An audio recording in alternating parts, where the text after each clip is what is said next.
Hi there, I am Marie Boer, and I'm so happy to have you here in my space today. I'm going to share my personal story with you, how I'm using the Enneagram, and how I'm especially transforming my fear into courage.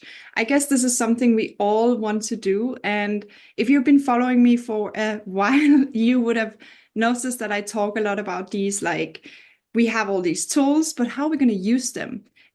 Today, I'm going to start off sharing a bit about my own journey, and then I'm going to go through all nine types courage, like how courage looks for all nine Enneagram types. It doesn't matter if you know about the Enneagram already or if you are brand new. I'm sure you can get something out of understanding how different our courage actually looks.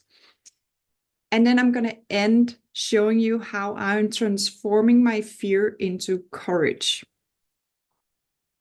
So I'm Marie Boer and I am from Denmark. I have lived in Spain now since 2 years. I am an Enneagram coach for more than 10 years. I'm also actually a human design teacher.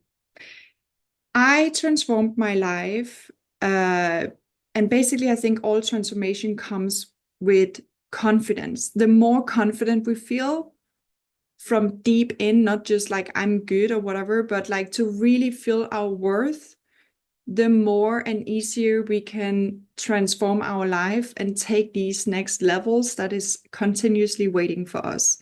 It has changed the way I'm running a business. It has changed the way I'm a mother. It has changed the way I have friendships. I mean, the honesty and the depth that I'm able to have in my friendships and in all kind of relations now, even with my son, is out of this world amazing. It's worth every single bit of the fear that I've gone through. Just that. I'm a single mom since my son was born 7 years ago. So I've been running a business and being a full-time mom. I'm even unschooling him at the moment. So it's been full on. And if you know about human design, I'm also a projector. So my energy is very intensive and I don't have a lot of it. So I hope that this can also be an inspiration of it doesn't matter who you are or what life is throwing at you, you always have an option to work around it. There is not like we are dealt different cards. We all have our own things that we struggle with or that we need to overcome and work with. But in the end of the day, it's our mindset that is choosing what we're going to do with it and how we're going to work around it. As I said, I'm unschooling and I'm co-living with another mom and her daughter. This was a big step for me to move into, and that has for sure been one of the greatest challenges I have gone through, like really showing up and been facing my fear a lot once you start living with a person that is not your partner. And you cannot hide behind love. It's like you just gonna show up to these uncomfortable conversations every single day. I'm putting some pictures so you can be entertained with that. The middle one is the business I was running in Dubai, where I lived for 10 years, where I was running some markets. I was event planning. And the last picture is Chandra and her daughter Evelyn that I'm living with now here in Spain. So 2 years ago, I got an invitation from the universe, and I like to call it my golden ticket because it felt like it is the first time that I have felt so empowered by an invitation. I have in human design, my intuition is my inner authority, which means that I'm guided by getting these messages. And that's basically what I should base all my decisions on. And I do get a lot of messages, but they're very like briefly, and they're very like, oh, you could do this or you could do that. But this time was the first time in my life that it hit me like strong. It was very clear that I have to go and find the community. I had the invitation that this is the right time. The next step is that you go find or create the community that you are longing for in your soul, that you have been dreaming about for so long, you are not finding it here, you're finding it out in the world. Um, so I basically had to risk it all because I was already in a position living in Denmark. I had a thriving business. It was going so well. I had built everything up in Danish. I had online clients. I had live group sessions, and everything was very expensive. I had, like, for the first time, I had a really good income. I could pay myself a good salary from my own business, and I felt very successful in it. That meaning I had a luxury life. I bought whatever I wanted. I finally upgraded my whole house situation and all my furnitures. And I felt like I've really stepped into a lot of things that my soul had been longing for years. I was living in a beach house, in a castle, actually, down to the beach and with the forest in the backyard. And we were outside every day. I had the freedom to homeschool. I traveled every month. This was the time where I decided that the real freedom and luxury life for me was allowing myself to have a travel once a month. It could be like a short weekend trip to a city in Germany or something. It could be like a flight to London just to stroll around for a few days, or it could be like a proper holiday, like a week or 2 week long vacation. But every single month for a good year, I actually traveled every month with Adam, just packed up the things, and I had to risk all of that. I was very aware that this invitation I got, that I can't find what I want here. That was just, it was very clear to me. So I went all in. I was trusting this message so blindly. I felt that it was the true calling. I felt that with everything that I have built here, with the successful life that I have here, I'm missing something fundamental, and that is my tribe. I'm missing to have people around me with the same mentality. I'm missing to have people around me that are one step above me, or that are inspiring to me in the direction that I want to move into. So when I got that golden ticket invitation, it was just clear to me that I have to risk it all. I have to go all in because this is my life purpose. And it was to go out and find my tribe and raise children in the new world. I think the way I see children is very, very, very unique. I come from a background and a family of sexual abuse on children. I've not myself had anything on me, but my mom was physically cutting the line for that, and I'm grateful for that. But my cells and everything I have in me is has experienced what she went through. So it's totally my purpose to create a safe world for children. It's so meaningful. And when that whole, like, that's the whole motivation behind my work. That's the whole motivation about behind why I so desperately want to teach this, why I so desperately want to be the one holding the space where adults can move into who they need to be in order to hold that space for their children. This is the whole purpose for me, and it's strong. Even now talking about it, I feel all this purpose. It's like a lifeline. Anyways, I bought a caravan. I was thinking, okay, if I go on this journey and I need to rent Airbnb every single step, first of all, I can't plan it because I don't know where I'm going. I don't know how many days we're going to stay in each city. So, but if I have a caravan with me, I have absolute freedom. And also financially, I'm not suddenly in a summer season where everything is so expensive and where I can't rent anything and all that. So I bought a caravan, and this was despite never have been camping before in my life. I've never even been towing a caravan on my car, like, but my car did have the hook, so I was like, well, that's meant to be. And then I was super anxious actually about being alone with my kid 24/7. You can easily say that, oh, yeah, I mean, that's your kid and you know your kid. But actually, do you know your kid? Like, I felt I didn't know my kid. I mean, I know him, I knew him, but every time he would have a meltdown, I did get challenged. And I was very aware that, okay, when we go on this trip, there's no breaks for me. I mean, I can't just hand him over to my mom or my family. He won't have like kindergarten or school a few days a week, or he won't go anywhere. He would just be with me every single day. What if he gets bored? I have to deal with all his emotions. I need to deal with my own emotions. That is a big anxious feeling for me. I mean, that was a really big step. Anyways, I felt that my purpose was stronger. So I went with it and thought like I would never get that invitation if it's not because I can do it. I would never get that idea and that purpose if it's not because I can overcome it and deal with it. I restored the caravan fully because I wanted it to be so nice and cozy. And I was very aware that this is going to be our house for the next half a year, 1 year, 2 years. Who knows how long it's going to be to find the tribe. And then I drove out with zero money, zero savings, zero idea of how to make it.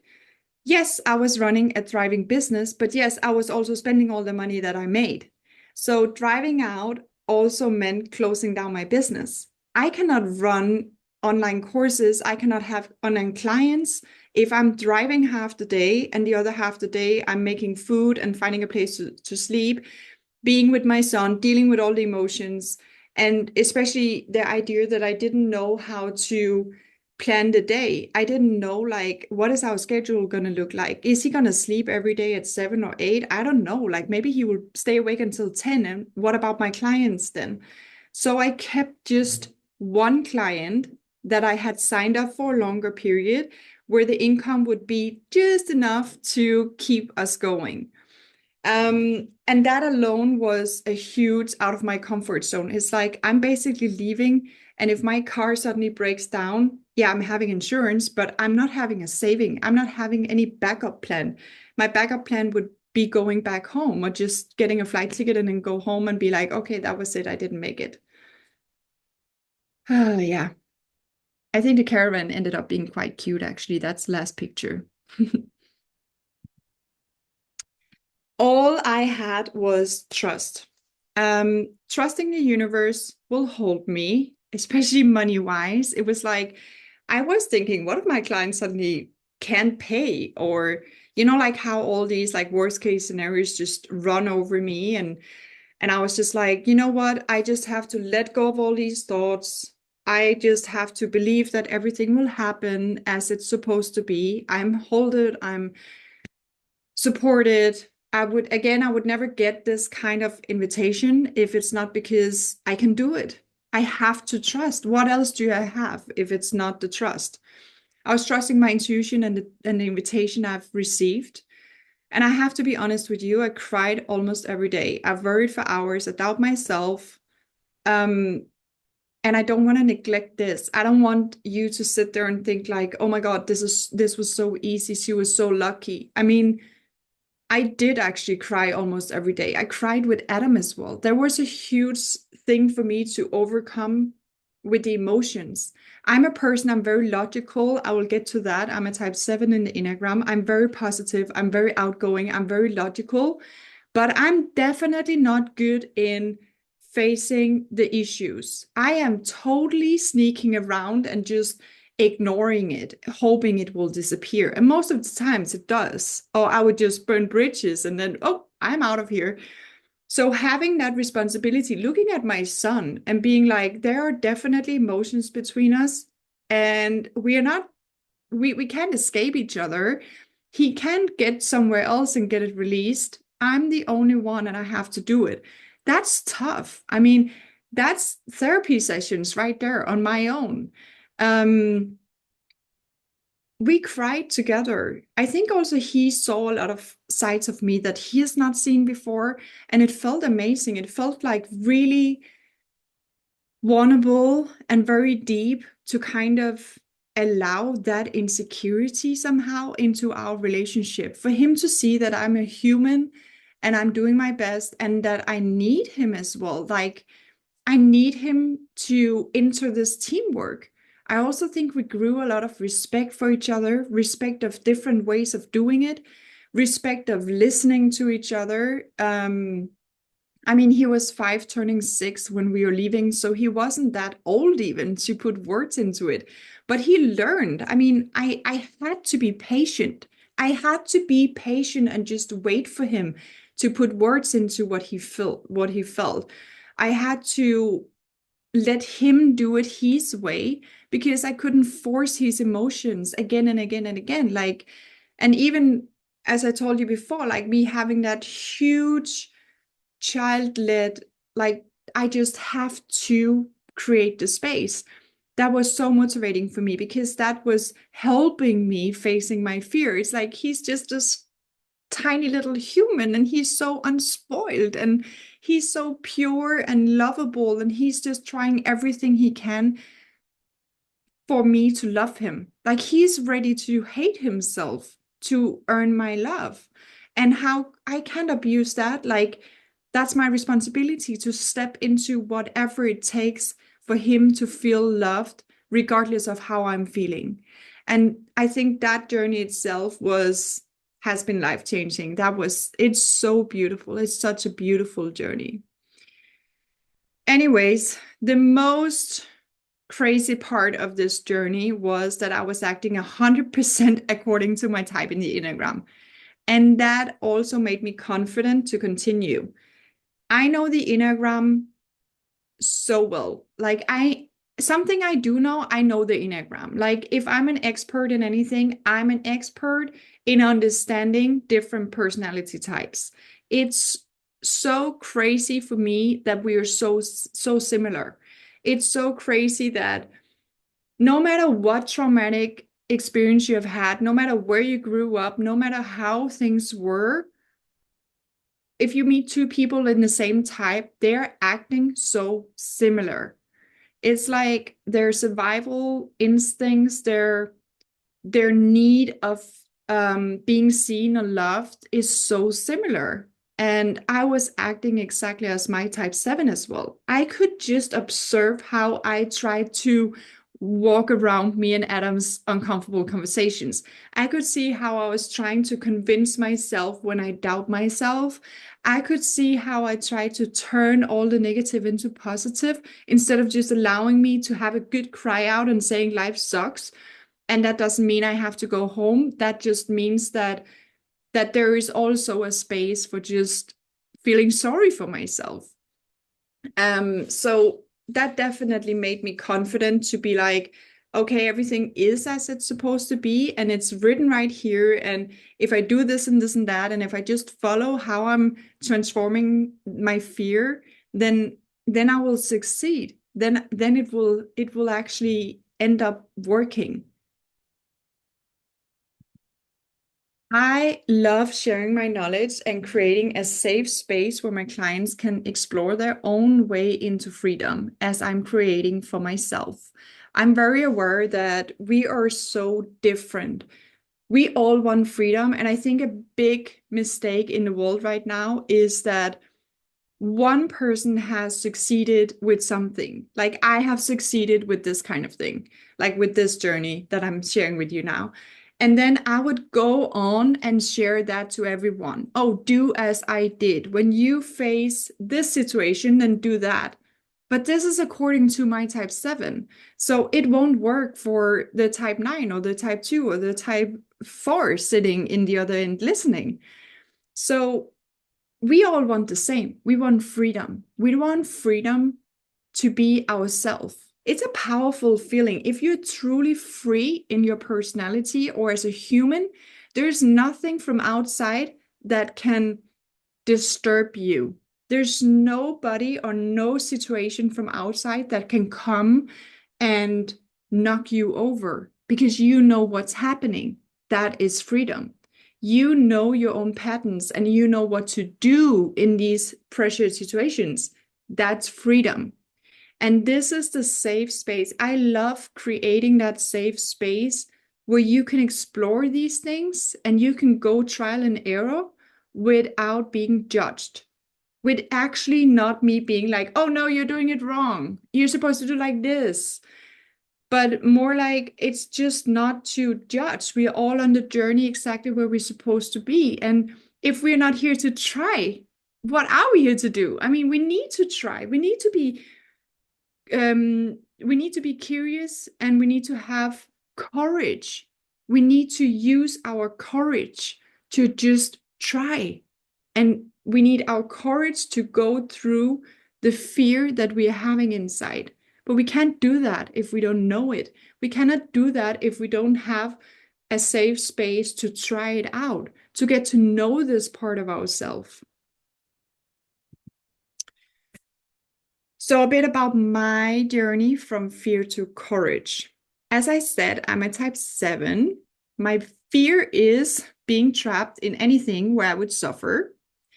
And in each type, we have our fear, individual fear, and they're very different. But when I say suffer, and if you're not a type 7, you would probably be like, oh, suffer, that's like torture, that's suffering. For me, and this is how I say, like, all our fears has layers, but when we don't, like, each type's fear, we feel like that does not have layers. It's just like suffering for me is everything from being trapped in a conversation or having a tough time, like dealing with something that any other type would be like, oh, but that's not suffering, that's just like, that's just life, you will just go ahead and do that.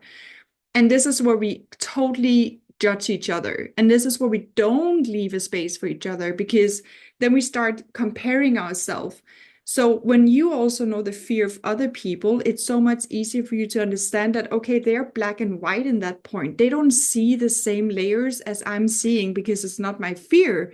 So I'm actually curious to go into it and feel how it feels. But the moment it's just touching 1% of something uncomfortable, I'm, as a type 7, would go straight into that suffering. I don't want it. That's leading to suffering. I'm out of here. And that would be like unknown emotions, like, oh my God, I don't know how you're going to react in this. So I better just not even go into the conversation, because what if you suddenly like want a discussion with me and I don't know, and then because I don't know and I want this to stop, I'm just like eating you alive, or I'm throwing a bomb, or being passive aggressive to back off.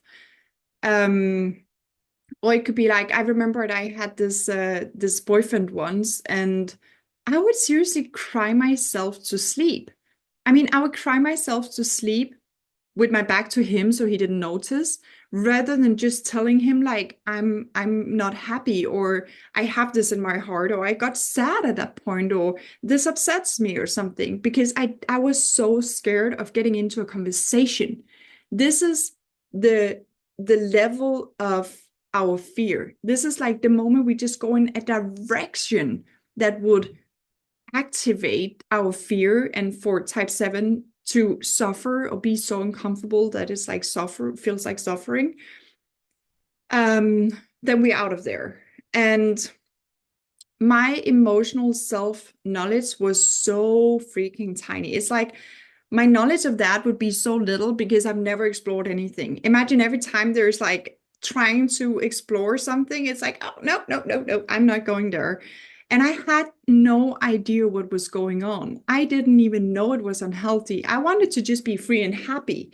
And this is the instant gratification that we keep doing to avoid our fear. It's like, oh, I just want to be happy and free. So why even go into that conversation, convincing myself that you don't need to do that fear work? Just go this direction and everything is great. That leading me to burning bridges. You can imagine how many bridges I've burned, like how many relationships and friendships I've lost over the year, over my life, because I didn't dare to have a conversation. I was just out of there. I even just deleted people and left. And that is a lonely ride. Um, that is a lonely ride, and it made me abuse my superpower to create short-term freedom. So we all have a superpower. I'm not going to get a lot into the Enneagram here because the topic is to change into courage. But we all have an individual superpower, and my superpower as a type 7 is to find solution, but solutions to real freedom. But I didn't understand that because I didn't want to face my fear, I end up abusing my superpower to find solutions, to all the time be on the move and find a new solution to all these short-term freedom. But in the long term, I got the complete opposite. I was suffering. I created my own fear by not understanding that this, because I don't dare to go into my fear, and I then subconsciously abuse my superpower to create these short-term happiness days, then I actually end up creating a life where I'm suffering, where I'm not going anywhere, where I'm alone, where I don't have real deep friends. And we all do that in the Enneagram. Like, according to our own type, we do that differently. Then what happened was I got married to a type 4. And again, if you don't know about the Enneagram, don't worry, I'm going to tell you here. But those of you who knows type 4, or if you are type 4, you would know they are amazing at holding space for all emotions. Type 4 are here on earth to just lead us all in experiencing these emotions. It's a very, very sensitive, feminine, deep personality. So I met this amazing Arabic guy, and he was so calm within his emotions. Like, he had a lot of emotions, but he was okay with him having these emotions. Where my circle was so tiny little, like I did not know anything about emotions. I was just like, need the fact that I was holding space for him and I was curious. I was really curious because I was just watching him like, oh my God, like what's going on here? You're a firework day and night. And that's kind of amazing, but it's also kind of scary. So I knew he wouldn't leave me. He was in love, like we were madly in love. So I felt safe in that point. And I knew I could never reach his emotional limits. So if you imagine my little tiny space, and then he's like huge space for emotions. And I knew like no matter how crazy I go outside of my comfort zone, I will never reach his limits. And I actually remember that the first time I met my own anger, and I'm sure he would just laugh at me and be like, whoa, that was not anger. We were in the kitchen and I was actually angry at him. And then he's just looking at me and he's asking like, oh, he's not he just hands me a plate and he's like, try throw this. And I was like, what? Are you insane? Then I need to clean it up after. And he was like, stop thinking. You're angry, smash something, like get that anger out. So I just took that plate and I was like, I just had it up, like, and screamed and stuff. And I was like, oh my God, what am I entering here? Like, this is so freeing. It was the first time in my life. And you can just imagine this was on a daily limit, like on a daily basis and without limits. Like, I would just be experiencing all these like mood swings and being the drama queen and being like the woman on hormones, like on the period month or whatever. And suddenly I was just on this roller coaster and it was crazy and it was so relieving. And I could just feel how my personality grew. I could feel how I slowly got to understand the uncomforted diving down there and getting to know myself when my fear got activated. So I slowly began to experience how suffering was actually just emotional discomfort. I slowly started to learn the layers. And by staying in it, I could see that, okay, there are layers of how suffering is experienced. There are layers of these emotional things. And the more I dare to experience and express my emotions, the less out of control I get, because I don't react on my fear by doing something crazy or explode or just like wanting it to stop. I actually stayed in it and I tried to communicate in it. And that made me grow my confidence that, oh my God, I can stay still here in the storm and just observe myself. I don't have to answer straight away. So there is no suffering in a conversation, because if someone is saying something, I don't have to reply. I don't have to fear anything. I have actually access to myself and my brain and my logic and my emotions in this emotional discomfort. So I realized my fear is overly sensitive and comes from my survival brain. It's activated in our survival brain, which is the life and death. Like, oh, I'm in a savannah and I'm seeing a lion, I need to run. And that I dare to actually keep myself present instead of just going with that instinct. And this is like responding instead of reacting. This is how we work with the fear. It's like we need to slowly learn how to respond instead of react. And that is by being present in it slowly. My fear of suffering, which I found mostly in commitments and hard things, got transformed into deep commitment for long-term out of this world freedom. So we ended up being divorced. We're best friends today, which is a whole other presentation I would love to share, like how to move in, because that's fear related as well. But 100% he held the safe space for me to explore these things and to be curious, to use courage and not just react on my fear. So I got to understand all these things. This is the courage chart of all of the 9 Enneagram types. What you need to do to fulfill your purpose. So for type 1 is to challenge the world systems.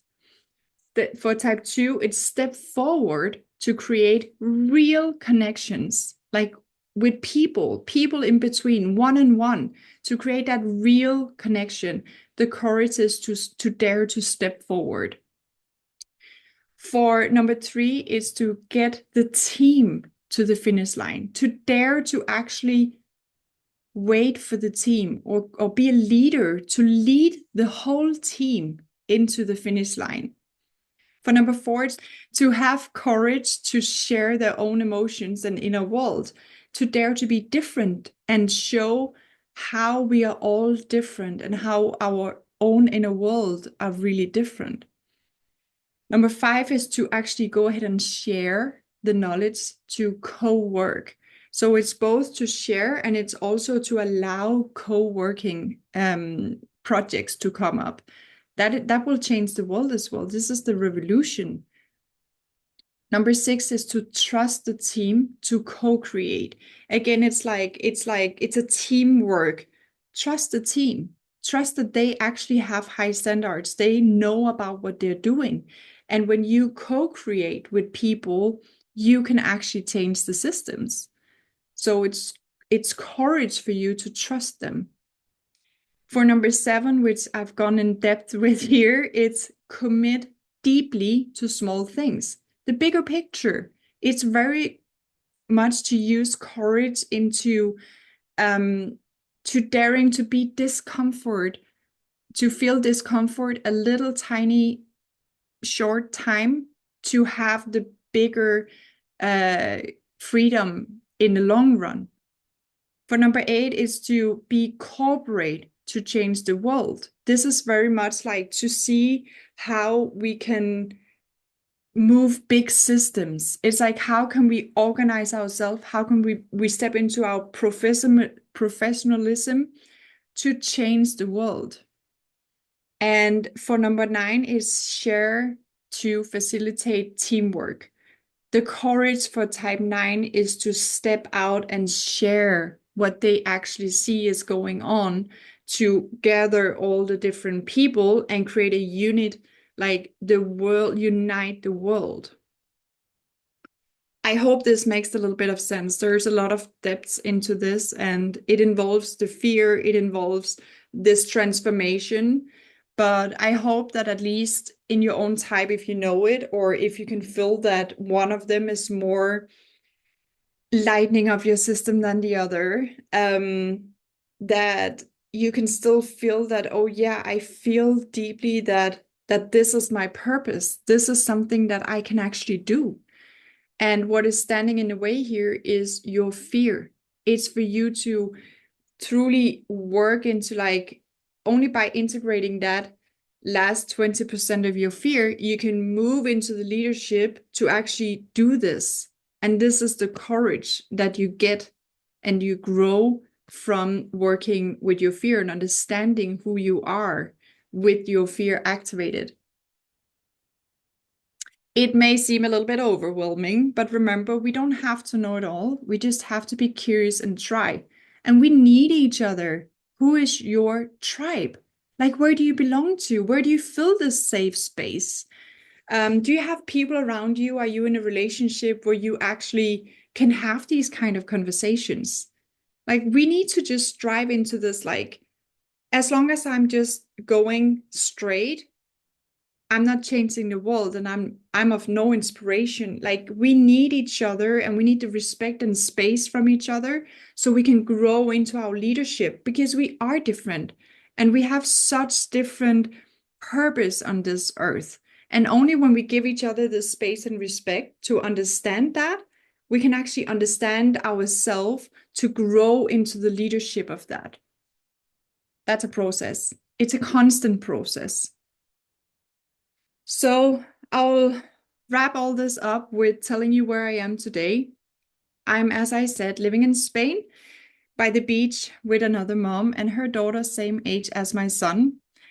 I totally nailed it. I feel like I totally nailed it. I was sitting in Denmark with this vision. It's not even 2 years. I mean, it's like in September, it's 2 years, and it's only April now. I got it. Like, we moved into this house in January.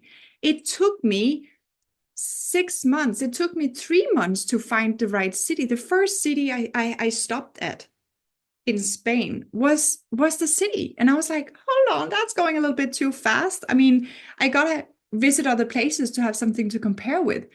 But I already found it. Like, even if I went on, I ended up going back because this was the place. Another, like, few weeks after, on my journey to look out for the places, I found Chandra. And we didn't have anything to do with each other there. But 4 months later, when I've settled into this town where we're living, she called me up and she was like, it's so weird. We don't know each other, but I just feel like I just want to hang out with you. We have something. And I was like, come. I have this place now. Just, I have space. And she stayed. Like, how crazy is that? It's like 6 months down the road. I'm at the right city. I'm finding the co-family that I want to live with. And her daughter is 4 months older than my son. It's like they're having a sibling. They're having a twin out of the blue. It's like the whole community was here. It was just right here at our doorstep. There was already 6 families meeting, and that next half a year, when we then lived here, more families came. We 15 families more, even coming every day, creating the unschooling environment, creating the tribe that I was looking for. What are the odds? That's so crazy. Everything is aligned. Everything can go so fast when we dare to clear ourselves free of all these waves and chaotic feelings. And when we are clear on who we are and what we're here for, and we're clear of, it's like, how do I just dare to stand still and just feel this uncomfort? Because this is where I can pass through fastest. And this is where manifestation happens so fast. It was not even a year later, and we got this huge beach house. This was my last dream when I got the golden ticket. It was like, I just want to live at the beach. I just want to live walking distance to the beach. So every day I can go there, I can get hot. I'm totally a beach girl. I love being in my bikini, wake up, put the bikini on, and just live at the beach and just have the freedom with the kids to play in the sand and feel grounded and be by the big ocean. And here we are, like, with a rent that was out of this world cheap so we could afford it. And I still don't know why. I mean, we have a huge house. We have a 6 bedroom house here. Like, what? How is these things happening? It's like we are actually seeing the invitations and we're daring to say yes to them, regardless of not knowing how is this going to happen, what's going to happen next. I don't have a saving. How can I say yes to a house? Like everything is just so aligned when we dare to just go with it.